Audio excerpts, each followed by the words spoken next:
So I just posted what I would consider my best Instagram post that I've ever done. Now, you lot know me, I'm a massive fan of like single tracking drone shots. And in this particular shot, I used a completely different editing technique to what I usually use when it comes to my color grade. So in Premiere Pro, I used a tool called HSL Secondary. Now, this particular tool allows you to select a specific type of hue, saturation, or luminosity to make your adjustments on. So I thought I'd give you guys a little bit of a tutorial on how you can select specific luminosities in your frame like I have here with my sky to give it a really pumping, saturated, contrasty look and make it look really intense and impactful. So let's jump straight into Premiere Pro and I can show you guys how to use the HSL Secondary tool.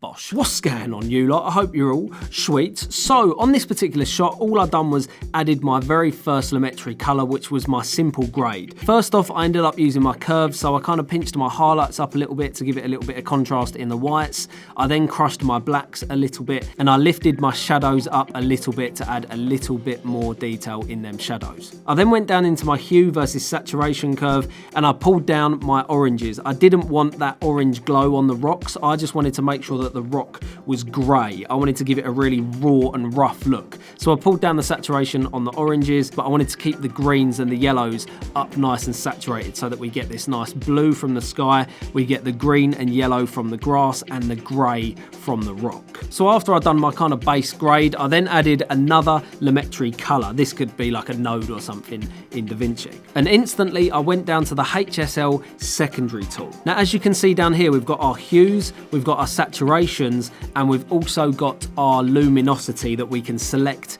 in the frame.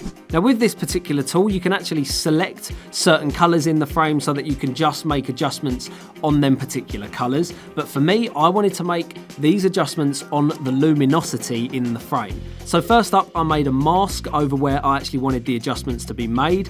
And then I grabbed every single color minus some yellows and things because that's what was primarily on the rock. I then adjusted my luminosity so that it was only really catching them highlights and we wasn't really catching the shadows that were on the rock.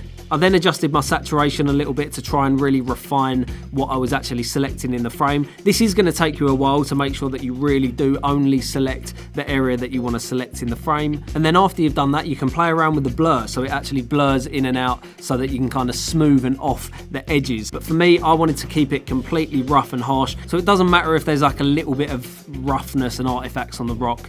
It's only going on like, you know, a tiny little phone, so it don't really matter. I wouldn't recommend using this particular technique for something high-end that's going on like a much bigger screen because you are going to see a little bit of, you know, artifacting and breakdown of the image. So once I selected my entire sky in my frame, I then went down to my color wheels. Now, I wanted to really add a lot of contrast in here. I ended up pulling down my shadows. I also pulled down my midtones a little bit and then went down to the bottom here and increased my contrast. You obviously want to keep your eye on your scopes to make sure that the exposure is right and just to make sure that there wasn't any fringing on the rock.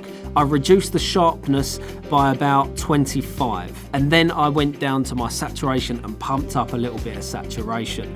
Then if you want to give the sky a little bit of style, you can then change your colours in your highlights, shadows and mids and just added that little bit of contrast, brung down my exposure a bit in the sky, and that was kind of it. That really gave that shot a really impactful, intense feel to it. Because a lot of times when you're shooting really flat, it's really hard to get a nice balance between your highlights in your sky and your shadows or midtones that are in the foreground. So using that HL Secondary tool can really allow you to pinpoint certain looks, certain luminosities in the frame and only make your adjustments to them. Now, this is a tool that you really need to be careful with. It is going to break up and ruin your image if you do go too hard on it. That's where you need to bring in the blur. So really try and get to grips with this particular tool because it is going to take a while to get used to.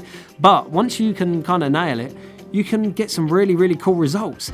And finally, when it comes to, you know, Instagram shots like this, and pretty much anything that I do on YouTube anyway, you have to absolutely nail your sound design. So we're going to chuck in some naughty little sound effects and, you know me, bit of techno music, Stefan Jolk's new track, A Declaration of Love. I chucked that in the background, then added a little bit of a low pass filter to kind of, you know, fade it out and make it all kind of mystical and...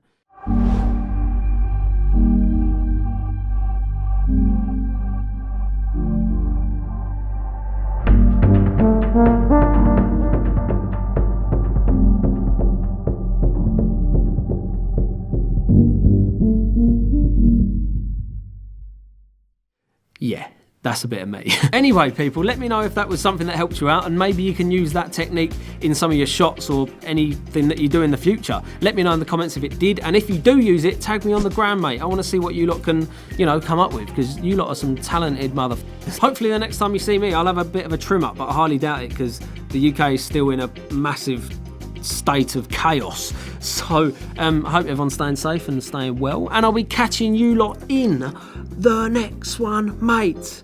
Bosh. Kaboom, kaboom, kaboom, bosh. Bosh. This setup's quite nice.